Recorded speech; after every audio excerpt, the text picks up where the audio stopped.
اور اگر رمضان کا مہینہ تو پورا معافی کا مہینہ ہے کہ دوزخ کے دروازے بند ہو جاتے ہیں، جنت کے دروازے کھول دیے جاتے ہیں، شیطان قید. آپ دیکھتے نہیں نمازی کیوں بڑھ جاتے ہیں رمضان شریف میں؟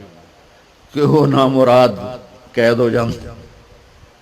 تو کسی کو زنجیروں میں باندھا ہو وہ چل تو نہیں سکتا، چھوڑ دو زنجیریں تو چل پڑے گا. تو اللہ تعالی ہم سب کی حفاظت فرمائے. کوئی دعویٰ نہ کرے، لیکن جو تھوڑا سا غفلت میں ہوتا ہے تو ایمان کمزور ہوتا ہے، انہوں تو شیطان بن کے جامع نہیں دینے. جمعے جاواں گے، جمعے کئی جمعہ بھی نہیں پڑھتے، عید تے جاواں گے، کوئی عید بھی نہیں پڑھتا. یہیں یہ ایک نگینہ سینما کے مالک نے بیان کروایا تھا اور اس نے بعد میں اس سینما کو گرا دیا. آج کل وہ کینیڈا میں ہوتا ہے. تو وہ سینمے کا جو تھا نا مینیجر، وہ میرے پاس آیا، کہا مولانا آج میں پہلی نماز پڑھی ہے. وہاں ہم نے مغرب کی نماز پڑھی. اس کے بعد بیان ہوا. بیان کے بعد وہ اتنا ہنگامہ ہوا کہ رش بہت تھا تو وہاں نماز پڑھی نہیں جا سکے. ہم نے کہنے لگا میں چل رہا تھا میرے ساتھ ساتھ، مولانا آج میں پہلی نماز پڑھی. میں نے کہا کیا مطلب؟ کہا جی یہی کہ آج زندگی دی پہلی نماز پڑھی. ہوگا راؤنڈ اباؤٹ 40-45 سال کا. میں کہا پہلی نماز؟ ہاں جی پہلی نماز. جمعہ پڑھے؟ نہیں کدی نہیں. عید؟ نہیں کدی نہیں. آج پہلی نماز توڑے پیچھے پڑھی ہے. شیطان جب قید ہوتا ہے تو زنجیریں کھل جاتی ہیں تو نمازی بڑھنا شروع ہو جاتے ہیں. اس کے بعد جو گھٹتے ہیں نا تو شیطان کی وجہ سے نہیں، اپنی عادت اور سستی کی وجہ سے. پہلے 2-3 دن بڑا جوش ہوتا ہے، پھر اس کے بعد گھٹتے ادھے کو پھر نکل جاندے ہیں، ادھے رہ جاندے ہیں. تو تراویح میں پہلے پوری مسجد بھرے گی، پھر ایک صف جائے گی، پھر دوسری جائے گی، پھر تیسری جائے گی.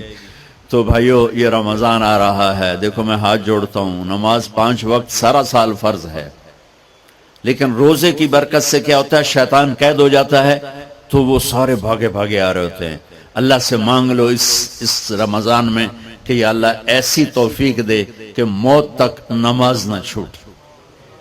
رمضان میں بہت سے لوگ رشوت لینا چھوڑ دیتے ہیں کہ نہیں جی ہن رمضان شریف آ گیا. رمضان شریف بھی تو آیا ہے لیکن اصل میں شیطان قید ہوا ہے تو اب کہہ رہے نہیں ہن رشوت نہیں لینی، مہینے بعد لواں گے. ڈنڈی مارنے والا کہتا ہے نہیں صحیح تولنا ہے، پھر رمضان تو بعد کٹھی کسر کر لواں گے. وہ کیا وجہ ہے پیچھے؟ ایک تو رمضان کی برکات ہیں، اور ایک شیطان کا قید ہونا ہے، اور ایک جنت کے دروازوں کا کھل جانا، دوزخ کے دروازوں کا بند ہونا، اللہ کے عرش کا پہلے آسمان پہ مستقل ڈیرا ڈال دینا، اور پھر اعلان کرنا ہے کوئی بخشش آنے والا ہے، کوئی معافی مانگنے والا ہے، کوئی توبہ کرنے والا ہے، کوئی جنت مانگنے والا ہے، کوئی دنیا مانگنے والا، آؤ مانگو. اور ایک فرشتہ اعلان کرتا ہے اے بھلائی کے چاہنے والے شاباش آگے بڑھ، اور دوسرا فرشتہ اعلان کرتا ہے اے برائی کے کرنے والے بس کر اور واپس آ جا، بس کر اور واپس آ جا. رمضان کا مطلب ہے جل جانا. رمضان کے لفظ کا مطلب ہے جل جانا. جلنے کا مطلب کیوں ہے اس میں؟ کہ رمضان میں اللہ سارے گناہوں سے اپنے بندوں کو پاک کر دیتا ہے اور ان کے گناہوں کو جلا دیتا ہے، جس سے وہ پاک ہو کر سونا آگ میں جل کے خالص ہو کے باہر آتا ہے. روزہ رکھنے والا بھوک کی آگ میں جل کے خالص ہو کے باہر آ جاتا ہے، اللہ اس کے سارے گناہ معاف فرماتا ہے. دھیان نال سنیں جی، سب سے اعلیٰ درجے کا مسلمان، میرے نبی کا جواب، جو سارا دن مصلی پہ بیٹھا رہے، جو ہر سال حج عمرہ کرے، جو مسجد سے نہ نکلے، جو رات کو قرآن پڑھے، دن میں روزے رکھے.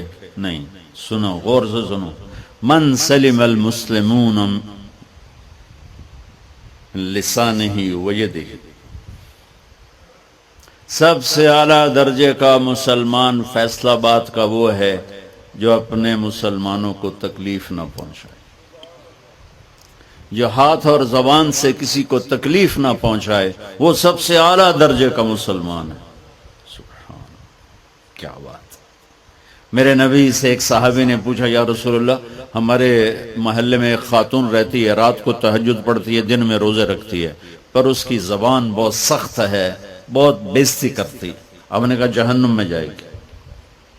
کہا جی ایک خاتون ہے جو نہ نفلی روزہ، لیکن اس کی زبان کا بول بڑا میٹھا ہے، کہا وہ جنت میں جائے گی.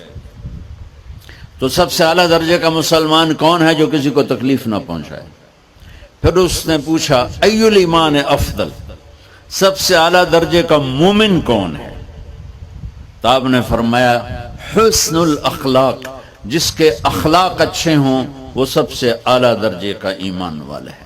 کیونکہ تکلیف نہ پہنچانا اخلاق کی ایک صفت ہے، اور اخلاق کی بے شمار اقسام. میرے نبی نے فرمایا اچھے اخلاق 360 صفات کا نام ہے. ایک صفت بھی کسی مسلمان مرد عورت کے اندر ہوگی تو جنت میں چلا جائے گا. سامنے ابو بکر بیٹھے تھے، کہنے لگے یا رسول اللہ کو میرے اندر بھی ہے؟ تو آپ نے فرمایا تیرے اندر ساری ہے، ساری تیرے اندر ساری. تو ابتدا بھی بتا دی، انتہا بھی بتا دی. اور عبادت بھی مسلمان کو اخلاق تک پہنچاتی ہے. اب سنو قرآن سے، اللہ تعالیٰ انسان کسے کہتا ہے؟ ایمان والوں کو. ان الذین کفروا من اہل الکتاب والمشرکین فی نار جہنم خالدین فیہا اولئک ہم شر البریہ. سب سے بدترین مخلوق وہ ہے جو اللہ کو نہ مانے، جو اللہ کے دین کو نہ مانے. آپ نے کہا وہ سب سے بدترین مخلوق. تو لا الہ الا اللہ محمد رسول اللہ ہمیں انسانیت میں داخل کرتا ہے. انسان ہے ہی وہ جو لا الہ الا اللہ محمد الرسول اللہ کا کلمہ پڑھتا ہو میرے رب کے نزدیک. نماز کیا ہے؟ نماز کیا ہے؟ بول بھائی. ہاں، میرا اللہ کہتا ہے ان الصلاۃ تنہا. اب آئی نہیں چل رہا.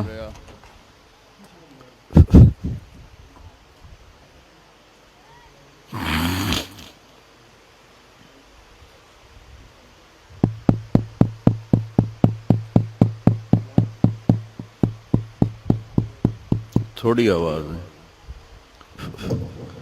نماز کیا ہے؟ ان الصلاۃ تنہا عن الفحشاء والمنکر. تم نماز پڑھو، یہ تمہیں بد اخلاقی سے بچائے گی اور یہ تمہیں گناہوں سے بچائے گی. تو نماز بھی انسان کو اخلاق تک لے جا رہی، فحاشی سے بچائے گی، گناہوں سے بچائے گی، اخلاق کی طرف سفر. روزہ آ رہا ہے. روزہ کس لیے ہے؟ کتب علیکم الصیام کما کتب علی الذین من قبلکم لعلکم تتقون. تم پر روزہ فرض کیا ہے جیسے پہلوں پہ کیا تھا تاکہ تم تقوی والے بن جاؤ. تقوی والے کون ہیں؟ وسارعوا الی مغفرۃ من ربکم وجنۃ عرضها السماوات والارض اعدت للمتقین. کہ میرے بندو دوڑو جنت کی طرف جو تقوی والوں کے لیے. متقی کون دن تقوی والے یا اللہ کا؟ الذین ينفقون فی السراء والضراء، کا جو میرے نام پہ سخاوت کرتے ہیں، چاہے تنگ دست ہوں چاہے پیسے والے ہوں، چاہے تھوڑا مال ہوئے چاہے زیادہ مال ہوئے، وہ میرے نام پہ خرچ کر دیں. الکاظمین الغیظ، جو غصے کو پی جاتے ہیں. والعافین عن الناس، اور جو لوگوں کو معاف کر دیتے ہیں. اللہ تعالیٰ کہہ رہا ہے یہ تقوی والے ہیں. تو روزہ بھی اخلاق پہ لے جا رہا ہے. فمن فرض فیہن الحج فلا رفث ولا فسوق ولا جدال. میرے رب نے کہا حج کا ارادہ کر لیا ہے تو زبان کی گندی، زبان کا گندا لہجہ اور زبان کے گندے بول سے بچو، لڑائی سے بچو، گناہوں سے بچو. تو حج بھی میٹھے بول پہ لا رہا ہے، لڑائی سے بچنے پہ لا رہا ہے، نافرمانی سے بچنے پہ لا رہا ہے. خذ من اموالہم صدقۃ تطہرہم وتزکیہم بہا وصلی علیہم.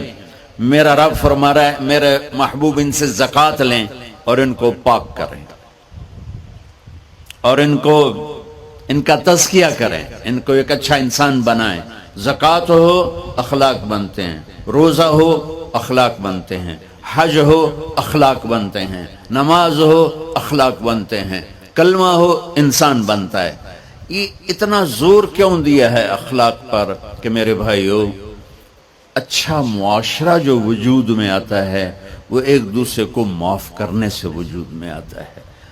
مسجد نماز کے لیے ہے، اور نماز ایک انفرادی عمل ہے جو کر کے میں گھر چلا جاتا ہوں، دفتر چلا جاتا ہوں، پڑھوں نہ پڑھوں، نہ پڑھنے کا گناہ مجھ پر، پڑھنے کی نیکی مجھ پر۔ لیکن اگر میرے اخلاق برے ہیں، روزہ میری چیز ہے، رکھوں اجر، نہیں رکھوں پکڑ، زکوٰۃ دے دوں اجر نہ دوں پکڑ، حج کر لوں اجر نہ کروں پکڑ، صرف میری ذات سے کے گرد ہے نماز بھی، روزہ بھی، حج بھی، زکوٰۃ بھی۔ لیکن برے اخلاق جتنا معاشرے میں میرا اثر ہے وہاں سب تباہی پھیلا دیں گے، اور اچھے اخلاق جتنا معاشرے میں میرا اثر ہے وہاں خوبصورتی کو پھیلا دیں گے۔ عبادت چھپ جاتی ہے۔ میں نے فجر پڑھی ہے کہ نہیں پڑھی آپ کو پتہ ہے؟ بولو، آپ نے پڑھی ہے یا نہیں پڑھی مجھے کوئی پتہ ہے نہیں ہے، لیکن یہاں بیٹھ کے اللہ نہ کرے میں فرقہ واریت کی بات کروں، آپ سب کو پتہ چلے گا کہ نہیں چلے گا کہ مولوی اگلا رہا، اور یہاں بیٹھ کے میں محبت کی بات کروں تو آپ کو پتہ چلے گا کہ نہیں چلے گا کہ یہ محمد مصطفیٰ صلی اللہ علیہ وسلم والے اخلاق بتا رہا ہے۔ تو اخلاق چھپتے نہیں، برے ہوں یا اچھے ہوں ظاہر ہوتے ہیں، اور سب سے زیادہ اس آدمی کا خاندان، جس آدمی کو بدتمیزی کی عادت ہے وہ بیوی کے دل کو برباد کر دے گا، ماں باپ کے دل کو برباد کر دے گا، اولاد کو برباد کر دے گا، دوستوں کو، نوکروں کو برباد کر دے گا۔ اس کے نوکر سامنے کہیں گے میاں صاحب، شیخ صاحب، سیڑ صاحب، خان صاحب، اتھے جا کے گالی کڈھن گے۔ اور جس کے اخلاق اچھے ہوتے ہیں وہ اپنے گھر کو خوبصورت بنا دیتا ہے، رشتوں کو خوبصورت بنا دیتا ہے، ملازموں کو خوبصورت بنا دیتا ہے، اپنے کاروبار کو، اپنی زندگی کو، ہر پہلو اس کا خوبصورت ہو جاتا ہے۔ اچھے اخلاق لباس کی طرح ہیں جو میرا ہر عیب چھپا لیتے ہیں، اور برے اخلاق ننگے آدمی کی طرح ہے جس کا ہر عیب سامنے آ جاتا ہے۔